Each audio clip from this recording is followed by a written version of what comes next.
is really just practicing and improving for the promotion tournament, right? They can't get into playoffs still, but they are just making themselves the best Phoenix One that they can be. And that's what everybody wants to see. You know, they're trying all these. See, they still. Yeah, Mordekaiser are out of here. As long as you guys don't pull any funny business, play our game. Yeah, well, that's Mordekaiser and now Shen banned away, so no changes from the bans out of Immortals so far. As they're looking for out of Phoenix One so far, as they're looking for their third one.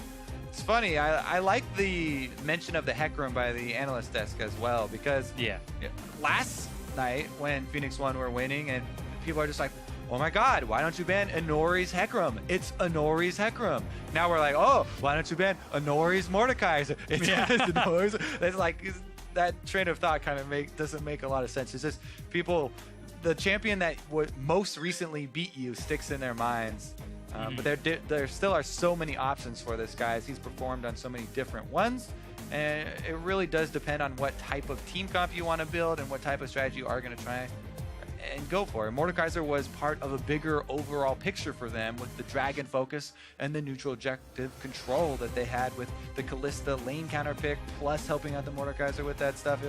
It's all about, you know, the game plan, you know, coming together. And we're starting it off with a very versatile point once again. Yeah, that Karma locked in for Phoenix One. We'll see if it goes to Purion or Gate this game, as it was so instrumental in the first match for Purion. Just opens up so many options, but Immortals, they might just do the exact same 3 picks 3 times in a row. Karma, Sivir, Rek'Sai. Okay, let's see if Phoenix One want to try the Kalista into it again without extra bonus incentive to go for Dragon control. Or if they default back to the standard AD carries of the day. Basically, if you go down the standard ones right now, it's those utility ones. It goes Ashe, or Sivir, Ashe, then Jhin. So Ashe would be next. But you know, some extra looks are coming in. I would like to see them try their hand at a Kog'Maw comp, honestly, because Kog'Maw to me has really been rising up and underestimated by a lot of teams. It's just that it's kind of scary to run that into Sivir speed boost and this early in the draft phase. So if you do that, you do it later on. If you see that your opponents don't have the best of dives. Problem is, if your opponents are Immortals, they're very, very good at diving people and they play very fast. So. Yeah. Well, seems like it's going to be a Ragnarok to try to match that speed, as Olaf is locked in for Phoenix One. Gnar going to be taken by Brandini. Bit of Zig emulation here. I love it. Take the Olaf into Reignover, you know, test your mettle against the OG guy. Plus, you know, into Rek'Sai is one of the preferred matchups here. See what they decide to counterpick Gnar with, though. Aurelia's on the table. That's something that Huni put a lot of time in right after she got changed, or right after the Trinity Force got changed. She became very popular. So that is definitely an option for them.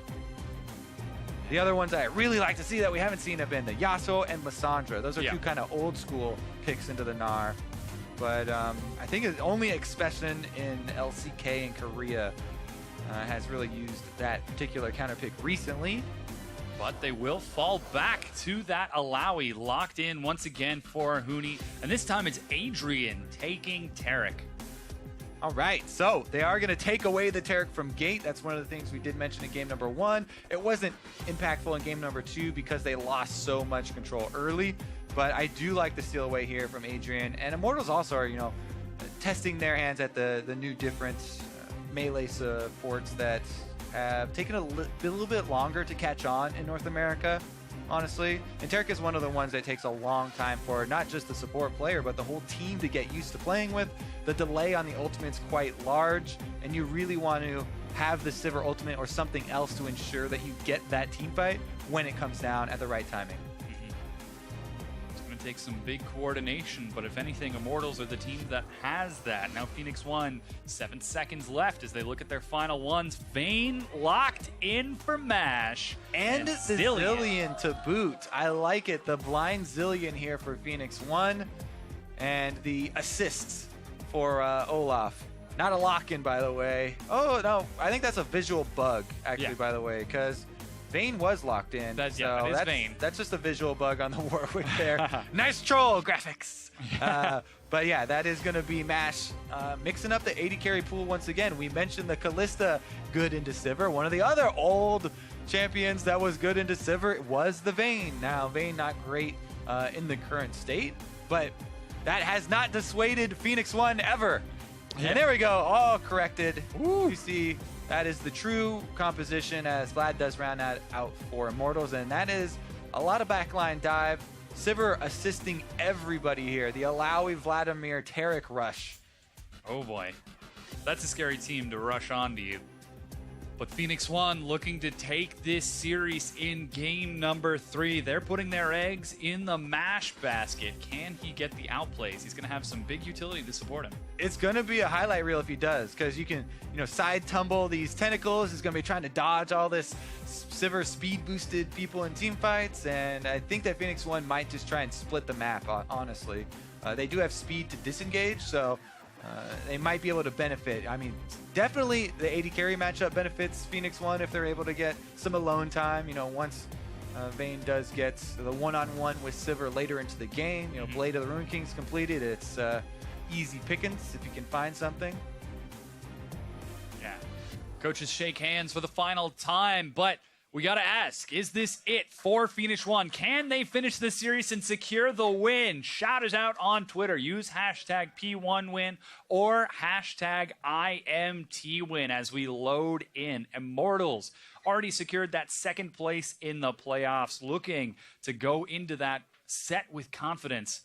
Whereas Phoenix One rising from the bottom, trying to take yet another Titan down. Yeah, still testing the waters here, too. A couple of different looks here from them, bringing back the Vayne, the Blind Zillion here for Pyrion in mid, and see if he can have a better game this time around. We talked about the mental fortitude they're going to need.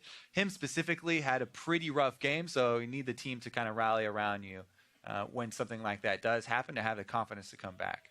That confidence is so important. We've seen what Immortals can do with it.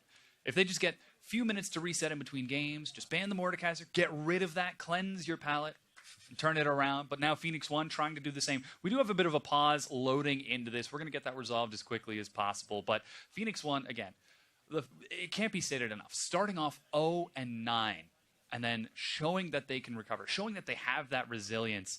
If they take this win, they lock down that 8th place spot in the standings, and that means they do get the higher seed going into the promotion tournament as well.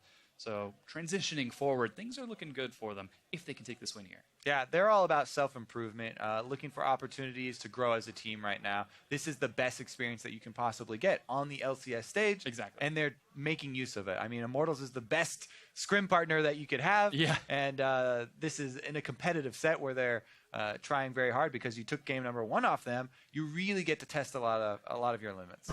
Well, it is about time for us to get onto the Rift as we've got everything resolved. Everyone races out. It's Phoenix One taking on Immortals in Game 3. Quick rush to the brush. Let's see if we can get another first blood. It's just a 2-man, though, fan here. Just going to be vision wars for everybody as we fan out into defensive play along the river. They do see the ward placed here by Pyrion in mid. 30 seconds until minions spawn. Pobelter giving a bit of emote spam. Just keep the fingers warm, Now, if we do have standard lanes and they keep it there, Alawi shoves the lane always. And Gnar can play kind of defensively and boomerang spam and just kind of dodge for a while and let her push up a little bit and make herself vulnerable, and might attract some jungler attention. Now, you always do have to worry about, especially if it's Huni and Rainover, counter ganks being prepped and Rek'Sai in the area. And the threat of Alawi turning around something like that is very big because she has all that AoE. Here we go, though. The blind swaps once again.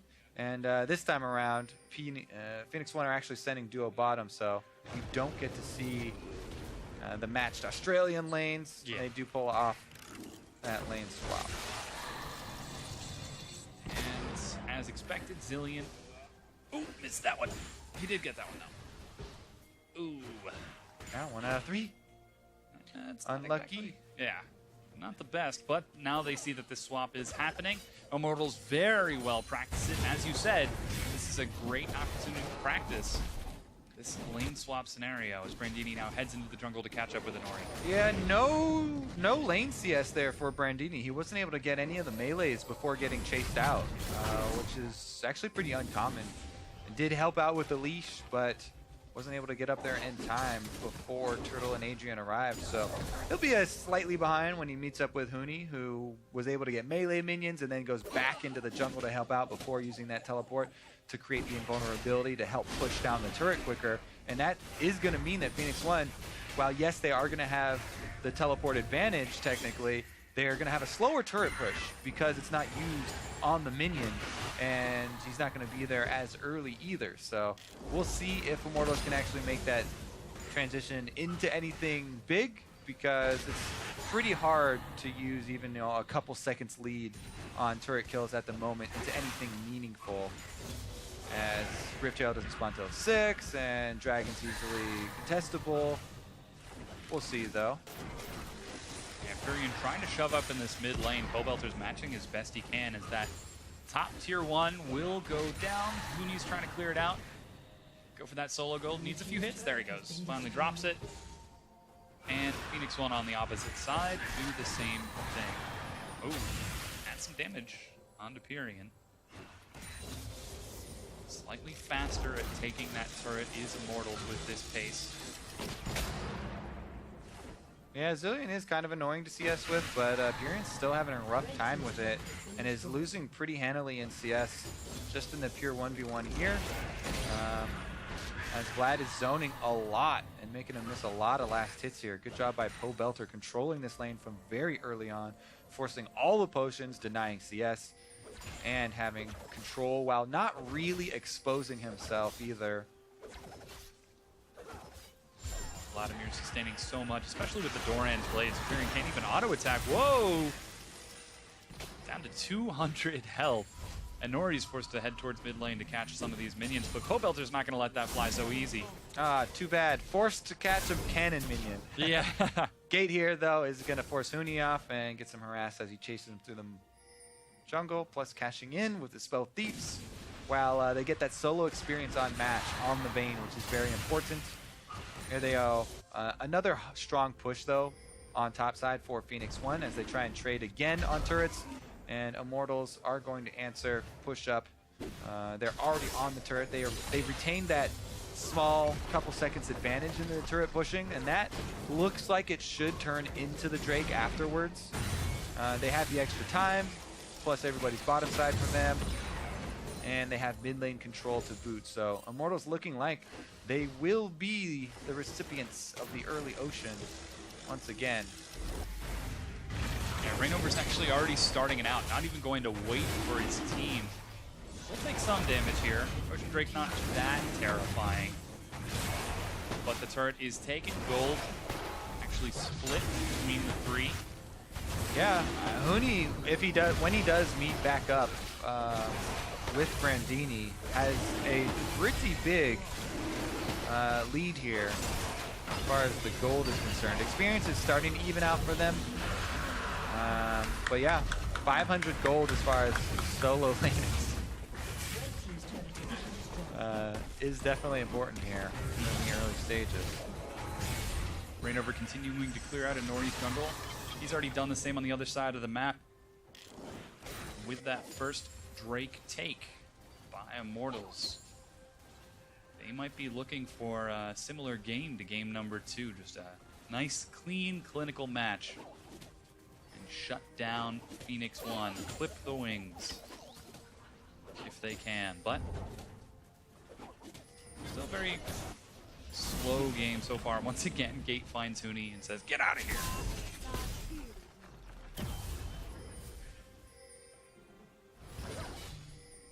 Slow start to this game.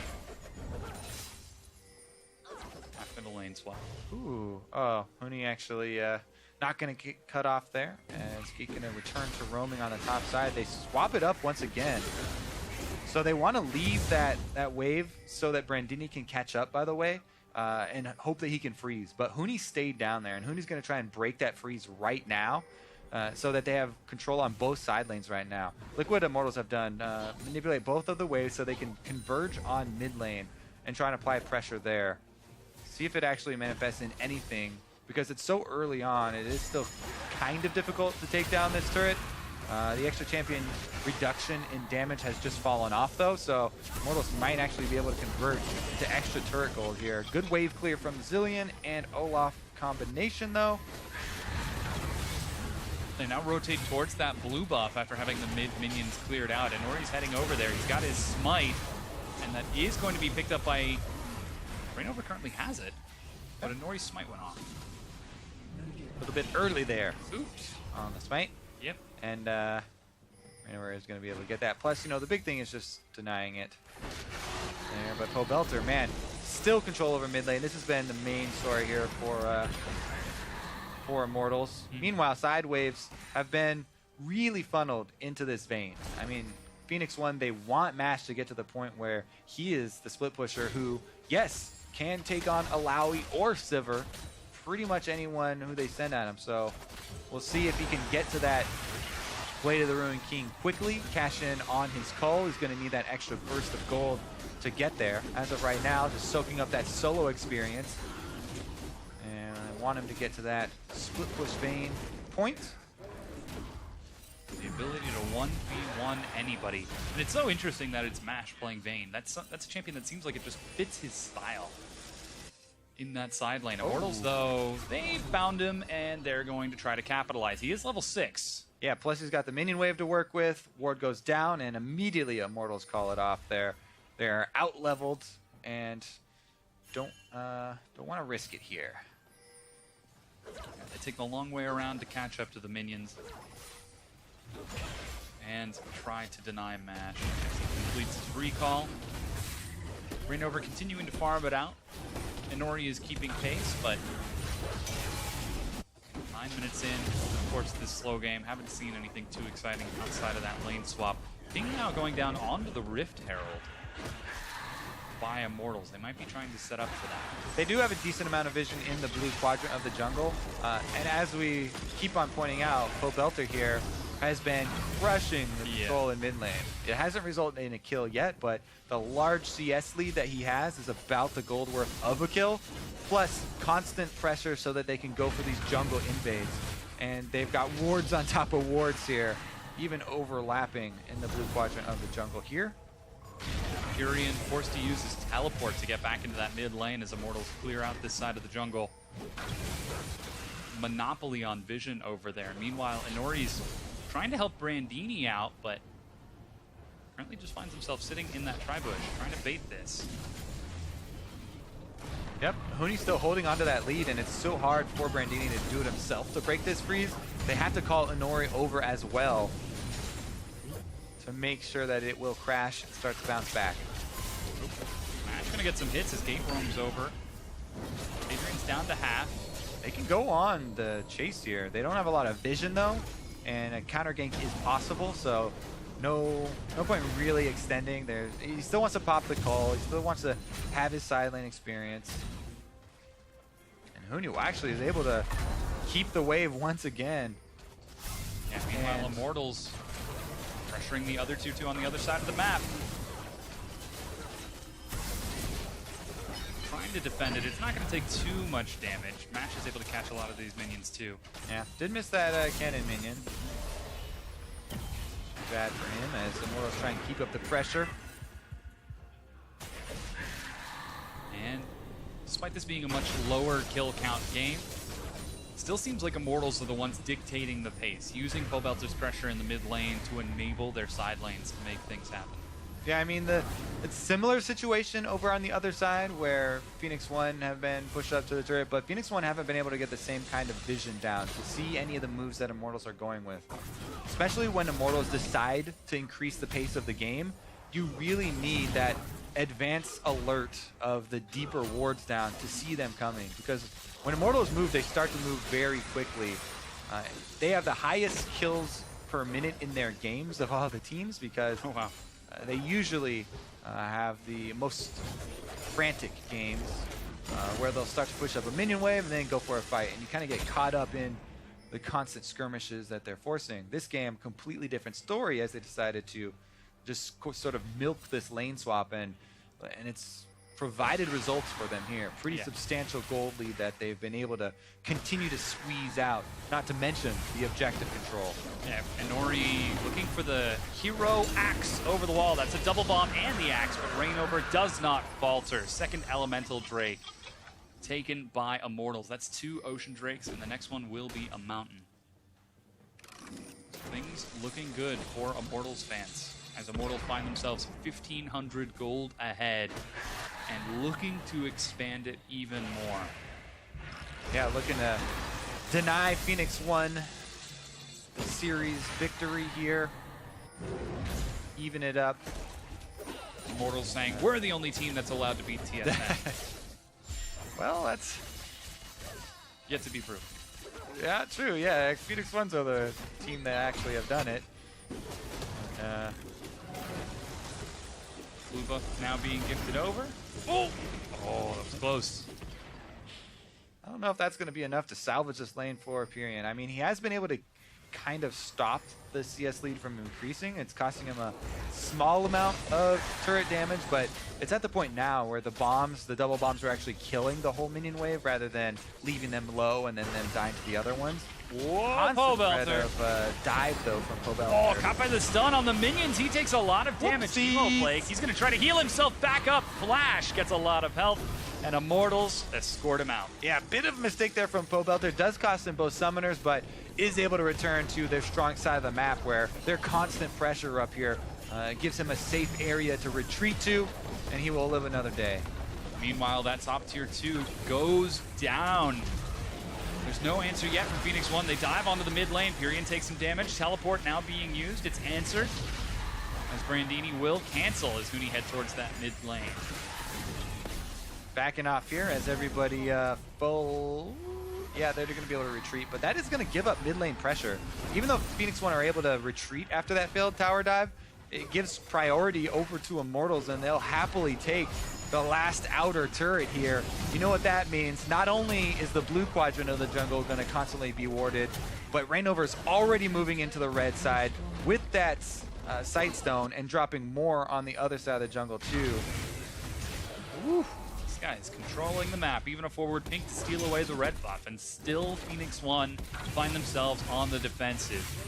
Yes, they have a Vayne who is scaling up, but still hasn't completed that Blade of the Ruined King 15 minutes in, and with the pace that Immortals like to speed these games up to, MASH might not get the opportunity to wait for those 1v1 outplays, or even 1v5. Hopefully for his sake, it's not 1v5. Yeah. Because those are very few and far between in League of Legends. Rarely do you ever get to the point where you can actually do that. That's why we get so excited. That's why we're hoping that this Vayne is going to go crazy. Every Vayne's got that dream. And that's why... that's where right, Vayne spotting comes from. Because everybody's got that dream. Yeah, very few get to live it. I can do it. I can do it. Well, can you be the one? Yeah. I feel like, whoa, gate. Oh, missed it. Lands the tether. Pobelter now spotted out by Anori. That's challenging Smite as well. He's trying to chase it out. But Pobelter's looking for the kill on the gate as he heals himself back up. There's MASH keeping away Reignover, but the collapse as he's forced to flash away. Cosmic Radiance stalls it out. MASH, Chrono Shift. He's got to get back in to reset it, but they're not attacking him. Oh, he's tumbling away. It does reset, but Immortals continue to chase. Flash Boomerang gets first blood for Wild Turtle. A stun from Immortals locks down a few more. And Pyrion will fall. Double kill the Wild Turtle. Vladimir just takes too long to kill, guys. And if you're going to miss the early burst, got to give up on it. That's going to cost a lot for Phoenix One, as Sivir team speed boost, way more valuable there. Vayne getting chunked out and actually going down for the first blood kill. Immortals take a lot of gold there, in addition to the early lead that they already had. And that might just be it here, as Brandini's going to have to dodge a lot of tentacles under the turret. The bell is tolling for Phoenix One as this Rift Herald is being taken. 5,000 gold lead, 15 minutes in. As Brandini's taking a lot. Huni's chasing. He's got the Phage Flash. Slam number 1 misses, but Brandini's got to dodge these tentacles. Okay, he gets out of range of that one. Yeah. Who knew walking in a straight line? Just got to outrun the tentacles. People have started to play more and more Alawi, so everybody cognizant of the test of spirit. And whoa, here we go. Okay. Uh-oh. Get this one. Yeah, Huni gets the dunk for a solo kill. 4-0 Immortals. 4-0, yet 10 minutes of complete map control as well before the kills started even to come in. So that's why it feels so one-sided right now. And this is where it all began. Okay, you missed the mantra Q, that's a lot of damage, but they still decide to force this without the deep vision that I talked about before, making informed decisions for Inori. This uninformed decision turns very badly for Mash, as he's the one right in the middle gets cut off there. Huge chunk out of him, and he's out of the fight now. Everybody's scrambling for the escape here, and Pyrion does ult Mash when he's very low, but there's no incoming damage at the time. And since Turtle on Sivir can speed boost the entire team, gets in there for the flash boomerang to get the first blood, and they clean everyone else up. While Vladimir nerfs did hurt his damage building full tank, you still can't take him out, and he can still kind of bait you in for their time for the rest of the team to come collapse. Immortals do just that. Now that Mountain Drake is the next target for Immortals. No opportunity for Phoenix One to fight this. As you take a look at the vision on the map, Immortals are completely dominant. And this is what we expected from the teams that only yesterday went head-to-head with TSM. And the Giant Killers seems like they might have dulled their blades after game number 1, as Phoenix One are finding themselves in trouble. Well, this time around, Immortals have all the info as the gank squad walks over a ward on their way to topside, and they know that they can just make power moves on mid and bottom here. They're actually sending Sivir back to help Huni wave clear right now. The entire team retreating to defend this push top for Phoenix One, from Phoenix One. But everybody's just going to back off, and Po Belter with the impressive Vladimir auto attacks on the turrets. Throwing blood. Well, he's got the Rift Herald buff. Yeah. So he's doing some empowered damage to it, but now Immortals get the opportunity to recall. Even still, that vision on that side of the map is so terrifying. Immortals, Reignover so close to the Death Bush, completely unfazed. I don't even know if he knows that it's there, but still clears out all the camps on that side and continues farming. Yep, gotta go with the sneaky plays once again for Phoenix One. Pretty big hole they're in. Gotta dig yourself out with some true sight. There is that Blade of the Ruined King at least for Mash coming in to completion. But if you take a look at the other side, it's one item, Blade of the Ruined King. Whoa, baby! Fight breaks out. Wild Turtle, will the Cosmic Radiance pop in time? He gets the invulnerability. The stun lands onto Mash. There goes a big bomb. It's going to be blocked, though. And that's Turtle going down. Knockout from Reignover is able to kill Mash. And it ends up being a 1-for-1 trade for those 80 carries. Teleport canceled for Brandini as well, so that means Phoenix One all have to scramble again here. Gate with the speed boost is going to be able to survive. Po Belter is pushing, though. Does a lot of damage. Needs to be careful with the turret. He's going to be able to heal himself up quite a bit as Pyrion. Whoa, Po Belter. He's got flash, and actually flashes in to try to pick up a kill. Brandini's about to go mega, but dies to Reignover as Po Belter. Oh my goodness. Brute force here from Immortals. Past the turrets. Popping that. Oh, no. Okay. Yeah. No reason for him to go try and check that brush, and that will be a turret on the back of the extra kills here for Immortals. Or will it, as the minions return? Yeah, Po Belter hasn't recalled yet. Oh, Mash has to dodge away. Po Belter gets some more. Going to chase. Going to land. He's got no summoners, but the Hemoplague lands. Huni over the wall. Gets the Oh! That's 1. That's 2. And Inori will be 3 as the stun follows it up. Po Belter point, click, kill.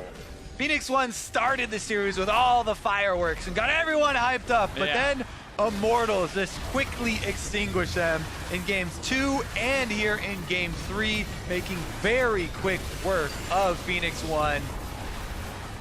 Yeah, the Baron falls 22 minutes in. It's a 12 1,000 gold lead. That is a lot of items. Take a look at the finish of the turret here. Gate a little bit close for comfort. Say return. Okay. Turn does come with the speed boost match. Jukes the Taric stun, but ultimate makes him. All right, there we go. This is what everyone wants to see. Oh, boop, bop. Oh, Andy flash. We've seen so many people actually flashing while one of those melee abilities have already been cast on them and dying after the flash. Very painful there. Not able to survive or have your flash for next time. Yeah. Now with the Baron buff, Immortals are going to try to break an inhibitor because they've already cleared out all of the other turrets very early on. Setting up a 1-3-1. Mash will turn onto Turtle, dodges a bit of the damage. He's looking for the outplay. There's the Radiance. Teleport coming in. Mooney's going to catch up. There goes a slam as Brandini's in the front. Mash kiting it around. Brandini hops back. But there's the test. He will be slowed. Saved at the last second by Purion, but Pobelter flanks. There's another Hemo Plague. He's in the turret. Zanyas resets as they get the kill onto Brandini. And Immortals continue to find these favorable fights. Yeah, no more juice left in the tanks for Phoenix One. They have to return to the fountain and heal up. That's going to be the base wide open for Immortals. Inhibitor turret falls and the inhib itself crumbles. And Immortals, so strong in this game. 23.5 minutes in and racing for a faster game time than game 2. Definitely want to head into playoffs on the right foot here for Immortals. Going to right the ship. Pobelter walks into the turret, ignoring the minions, as he's now escorting another wave and the rest of Immortals siege it up. That turret is getting cleaned up so quickly. That's a second inhibitor going down as Immortals kites it around. 1 versus 3. He's looking for another play to add to the highlight reel. And just might find it as Pyrion's forced to back away. Stun lands with that wall up. There goes the test. Gate gets caught by Rainover, and Immortals are cleaning this up. 24.5 minutes in, that's the Nexus turret. Number 1 going down. Pobelter resets on the far side. Mash is trying to dodge this out. Condemn against the wall. He's got some damage, but he just needs the time to dish it out. Hooney's zoning away in the front, drops a slam. Hooney's going to get the kill onto Brandini and get another test of spirit. Purion trying to zone away, but Immortals will not be stopped by the likes of him. Pobelter, is so low, and Mash gets engaged upon by Rainover. Pobelter kites it forward again with the pool. Continues to heal it up. This guy will not die. 1-0-7, dealing so much damage as the Nexus falls. Pobelter finally gets another kill, and 14-1. Immortals put on a show.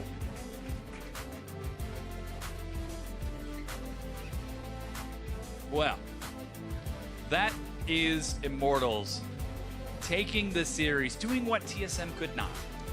Yeah, exciting start there from Phoenix One with the oddball picks coming out in game number 1, but then business as usual for Immortals in 2 and 3.